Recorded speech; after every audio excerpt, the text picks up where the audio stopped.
विश्वगुरु तथागत सम्यक संबुद्धांना अभिवादन आणि घटनेचे शिल्पकार महामानव बोधिसत्व डॉक्टर बाबासाहेब आंबेडकर यांना अभिवादन। तसेच जगातील सर्व विचारवंतांच्या विचारांना अभिवादन करून मी माझे 2 शब्द प्रकट करतोय आपल्यासमोर।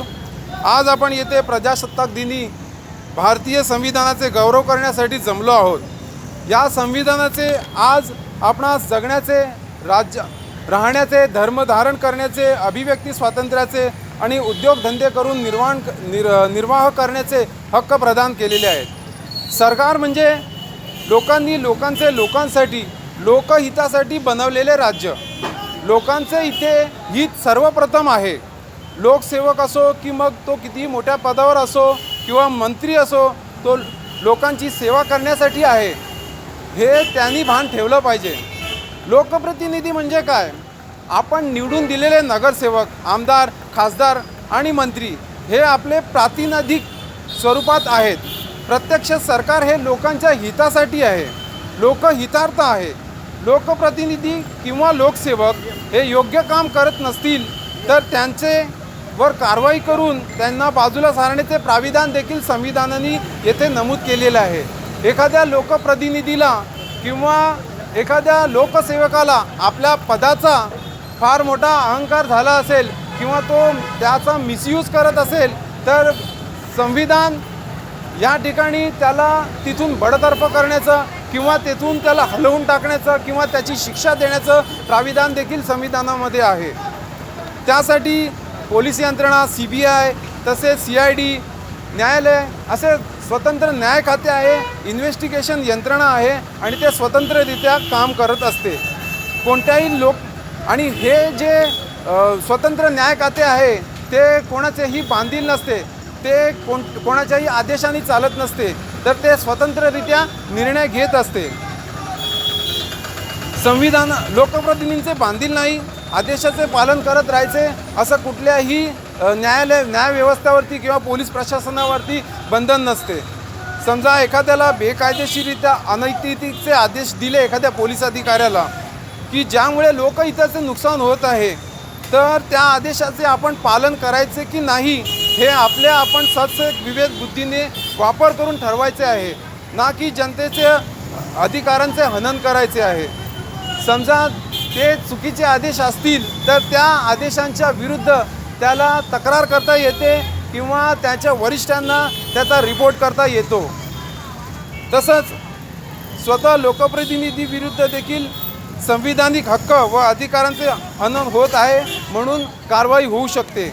नुकताच आता राज्यपालांनी इथे सँक्शन दिलेली आहे या राज्याच्या मुख्यमंत्री, स्वास्थ्य मंत्रींच्या विरुद्ध गुन्हा रजिस्टर करण्यासाठी, कारण की निर्बंध असे त्यांनी रेल्वे प्रवासामध्ये वॅक्सिन घेऊन कंपल्शन केलेलं आहे येण्यासाठी, म्हणजे संविधानिक अधिकाराचा आपला हनन होत आहे, म्हणून त्यांच्यावरती गुन्हा दाखल होण्यासाठी राज्यपालांनी सँक्शन दिलेली आहे। त्यामुळे जनतेने घाबरून जायची काय गरज नाही आहे। संविधान आपल्या अधिकारांना प्रोटेक्ट करण्यास आपल्याला प्रदान करतोय, हक्क प्रदान करतोय। भारतीय संविधानाचे अनुच्छेद 14 नुसार कायद्यासमोर सर्वजण समान, मग तो मंत्री असो की मोठा सनदी अधिकारी असो की सामान्य जनता। समजा एखाद्या जजने चुकीचा निर्णय पास केलेला आहे तर त्या निर्णयाच्या विरुद्ध त्याचा ब्रदर बेंच म्हणजे त्याच ठिकाणी त्याच लेवलला काम करत असणारा दुसरा जजचं पीठ त्या चुकीचा आदेश देणाऱ्या जज विरुद्ध देखील कारवाई करू शकतं। असं सुप्रीम कोर्टामध्ये बऱ्याच केसेसमध्ये झालेलं आहे। जजला 1-1 वर्षाची सजा देखील झालेली आहे।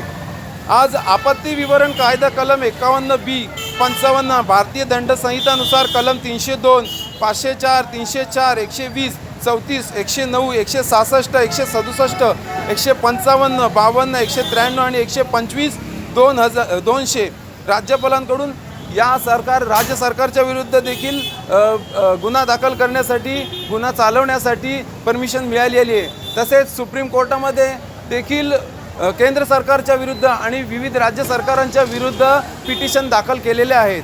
त्यामुळे आपल्या संविधानिक अधिकारांचे रक्षण करण्यासाठी न्याय खाते हे काम करत आहेत आणि आपण त्या ठिकाणी न्याय याचना करून आपल्या अधिकारांचं आपण रक्षण करू शकतो। असं आहे जबरदस्त भारताचं कॉन्क्रीट असं संविधान। तसंच सर्वोच्च न्यायालयाने सुब्रमण्यम स्वामी व मनमोहन सिंग 2012 35 CC 64 या प्रकरणात ठरवून दिलेल्या नियमानुसार जर राज्यपालांनी 3 महिन्याच्या आत निर्णय घेतला नाही तर आरोपी मंत्र्यांविरुद्ध कारवाई करण्याची परवानगी मिळाली असे समजून न्यायालयात केस दाखल करून घेण्यात यावी असा कायदा आहे. त्याच्यामुळे जर समजा एखादा राज्यपाल एखाद्या सनदी अधिकाऱ्यांशी किंवा मिनिस्टर लोकांशी मंत्र्यांशी थोडासा लिनेन्सी बाळगून बाळगून वागत असेल आणि न्यायाच्या विरुद्ध काम करत असेल आणि तो सँक्शन देत नसेल तर त्यांनी जरी आपल्याला सँक्शन दिली नाही तरी 3 महिन्यानंतर ॲटोमॅटिकली सँक्शन मिळून जाते आणि न्यायालयामध्ये गुन्हा दाखल होऊ शकतो. सध्या परिस्थितीवरती बोलायचे म्हणजे सर्वोच्च न्यायालयाने वेळोवेळी आपले सक्षम आणि सबळ निर्णय देऊन नागरिकांचे संविधानिक हक्क व अधिकारांचे रक्षण केलेले आहे. नुकताच एक 5-6 दिवसापूर्वी केंद्र सरकारने सर्वोच्च न्यायालयाच्या समोर असलेल्या पिटिशनमध्ये एक ॲफिडेविट दाखल केला. त्याच्यामध्ये सदर वॅक्सिनेशन हे मॅन्डेटरी नाही आहे असं स्पष्टपणे सांगितलेलं आहे. त्याच्यामुळे जबरदस्ती कोणी एखादा अधिकारी जर वॅक्सिन घेण्यासाठी आपल्यावरती दबाव आणत असेल तर त्याच्यावरती संविधानिक अधिकारांचा हनन केलं म्हणून गुन्हा दाखल होऊ शकतो. तसेच IPCच्या विविध कलमांतर्गत त्याच्यावरती कारवाई होऊ शकते आणि तसेच त्याला नुकसान भरपाई देण्यास तो पात्र ठरतो. तसेच जर एखाद्याला डॅमेज झालं तर त्याची जबाबदारी ही त्या वॅक्सिन जबरदस्ती देणाऱ्या अधिकारावरती राहते आणि त्याच्या विरुद्ध नुकसान भरपाई त्याच्या पगारातनं वसूल केली जाऊ शकते.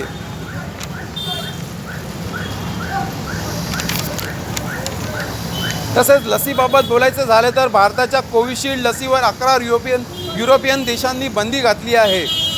AEFI adverse event following immunisation यांनी नाशिकची दंतविद्यालयातील डॉक्टर स्नेहल लोणावत यांचा मृत्यू लसीने झाल्याचे रिपोर्ट दिलेले आहे.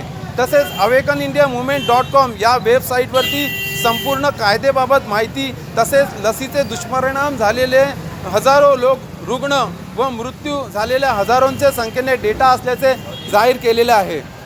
तसेच लसीबाबत म्हणायचं झालं तर इन्फॉर्म कन्सेंट असणं अत्यंत आवश्यक आहे. इन्फॉर्म कन्सेंट म्हणजे काय? जर समजा तुम्हाला कोणी लस द्यायला आला तर त्यांनी त्या लस देणाऱ्या अधिकाऱ्यांनी त्या लसीचे काय दुष्परिणाम आहेत ते संपूर्ण त्याला समजावून सांगणे आवश्यक आहे. इवन इफ त्या लसीमुळे एखाद्याची डेथ होऊ शकते हे देखील सांगणं आवश्यक आहे. पण असं तो सांगत नाही आणि असं न सांगता फसवणूक करून निस्ता त्यांच्याकडनं होकार घेतो तरी तो इन्फॉर्म कन्सेंटमध्ये येत नाही आणि तो नुकसान भरपाईस पात्र ठरतो. तसेच त्या लस देणाऱ्या अधिकारावरती कारवाई देखील होऊ शकते. जेव्हा एखादा इन्फॉर्म कन्सेंटमध्ये एखादा लस देणारा अधिकारी प्रशासनाचा सांगतो की तुमची डेथ होऊ शकते, जर सांगितलं तर लस घेणारा कधी लस घेऊ शकेल का?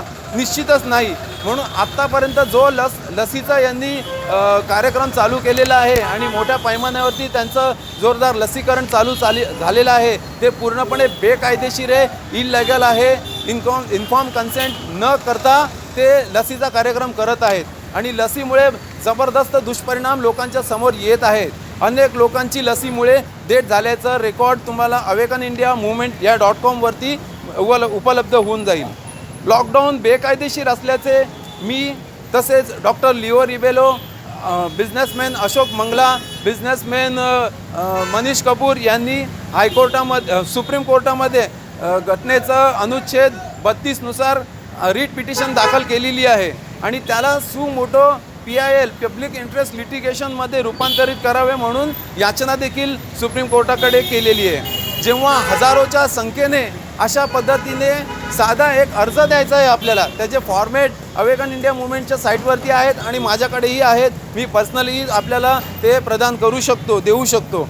तर त्या हजारो लाखोच्या संख्येने जेव्हा सुप्रीम कोर्ट हायकोर्टामध्ये लॉकडाऊन हटवण्यासाठी जेव्हा अर्ज जाऊ लागतील तेव्हा न्यायालयामध्ये ज्युडिशियल ॲक्टिव्हिजम होऊन म्हणजे न्यायालय जागा होऊन की बाबा लोकांना ह्या गोष्टीचा भयंकर त्रास होतोय तर जे प्रचलित कायदा आहे त्याच्या पुढे जाऊन स्वतःच्या विवेकबुद्धीचा वापर करून निर्णय घेऊन हे लॉकडाऊन आणि जे निर्बंध घातलेले आहेत बेकायदेशीररित्या ते हटवणं आवश्यक आहे. हे न्यायालय विचाराधीन करू शकते आणि त्याच्यावरती निर्णय देऊ शकते आणि हे लॉकडाऊन आणि हे निर्बंध उठवले जाऊ शकतात. त्यामुळे माझी पर्सनली आपल्याला या प्रजासत्ताक निमित्त एक विनंती आहे की आपण स्वतःहून एक साधा इंटरनेटवरती सुप्रीम कोर्टाकडे अर्ज करायचा आहे, हायकोर्टांकडे अर्ज करायचा आहे की या लॉकडाऊनमुळे भयंकर नुकसान झालेलं आहे, पब्लिकचं जनजीवन विस्कळीत झालेलं आहे आणि हे आपल्याला निर्बंध नको आहेत.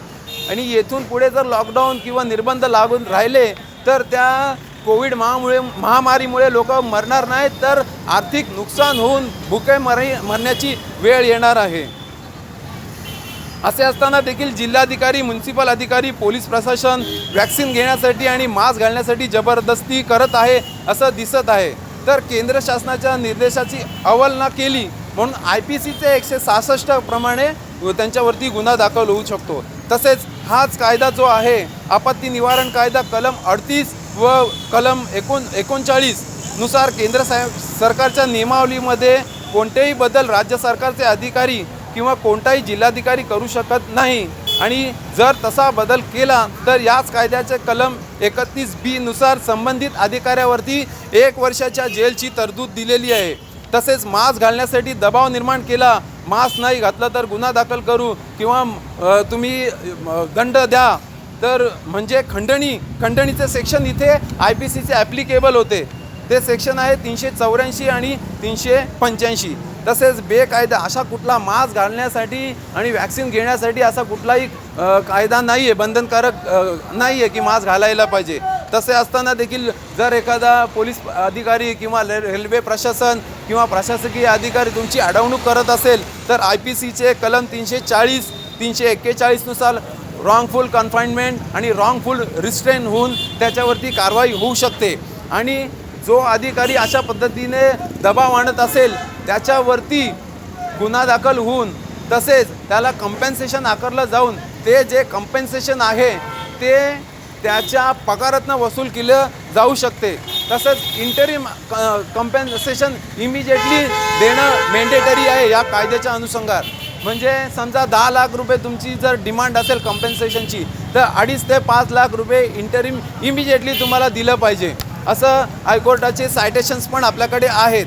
तसेच मी इकडे कम्पेन्सेशनचा फॉर्म ठेवलेला आहे.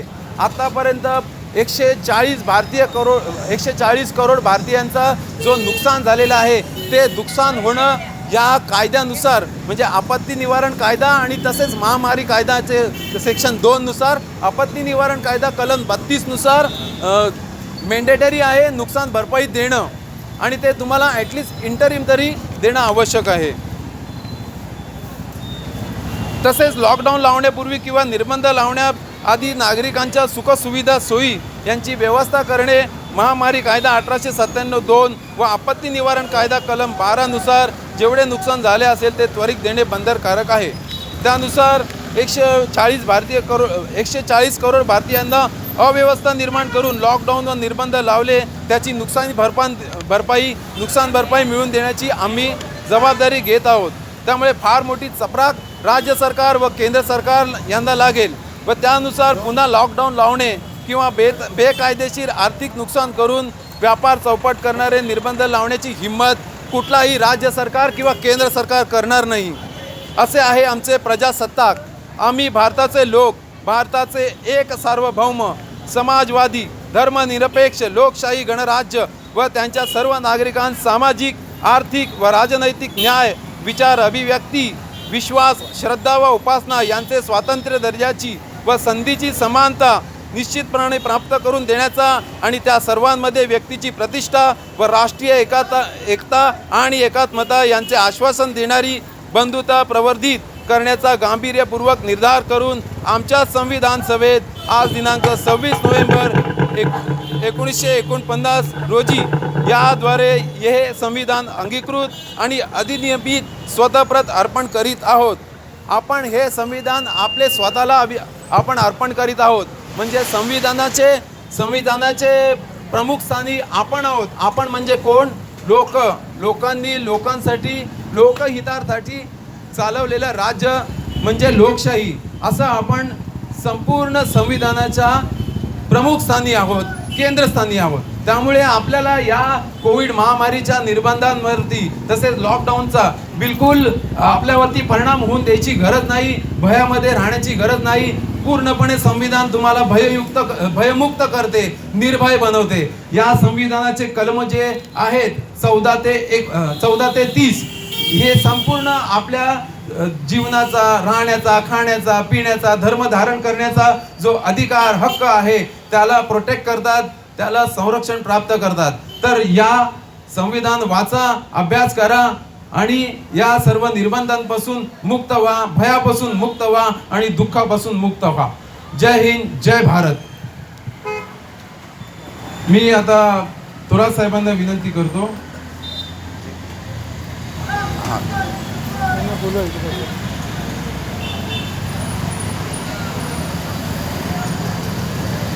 मी कुमार उबाळे साहेबांना विनंती करतो की आपण स्टेजवरती यावे. मी याही आधी विनंती केलेली. मधुकर उबाळे साहेबांना विनंती करतो आपण स्टेजवर. किरण कुमार थोरात स्टेजवरती येण्यात स्थानापन्न म्हणते. प्रभाकर थोरात साहेबांना विनंती करतो. अनंत सोनवणे साहेबांना विनंती करतो. थोरात साहेबांना विनंती करतो की आपण बोलायचं असेल तर कोणाला आपल्याला बोलायचं असेल तर मांडायचं असेल तर मांडा. आपले विचार मांडायचे असेल तर या संविधान 7 पर्यंत वेळ आहे. आता 6 वाजता 7 पर्यंत वेळ आहे. 10-15 मिनिटं कुणाला बोलायचं, शुभेच्छा द्यायला तरी या ना. एक दोघांनी शुभेच्छा द्यायला काय हरकत आहे? हां, या शुभेच्छा देणं आवश्यक प्रभू आहे. थोरातना विनंती करतो त्यांनी 2 शब्द आपले मांडावे.